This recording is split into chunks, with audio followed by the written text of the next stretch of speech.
तर लाडकी बहीण योजनेवरून अजित पवारांनी सुप्रिया सुळेंवर टीका केली आहे।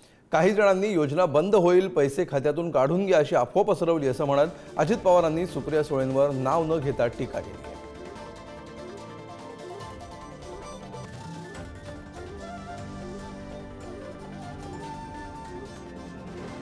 कधी कधी कुणी चुकीच्या बातम्या पसरवतं की आउटघटकेची योजना आहे, हे तुम्हाला पैसे बँकेत आले लवकर काढून घ्या नाहीतर परत पैसे घेतील।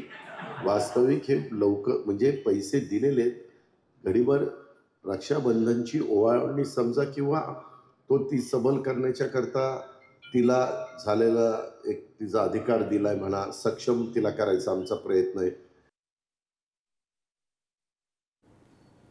काही जणांनी लाडकी बहीण योजनेबाबत अफवा पसरवली आणि त्यामुळे महिलांनी पैसे काढणं, खात्यातून तातडीनं पैसे काढणं आवश्यक आहे अशा प्रकारचे गैरसमज पसरवण्यात आले अशी टीका अजित पवारांनी नाव न घेता सुप्रिया सुळेंवर केली आहे।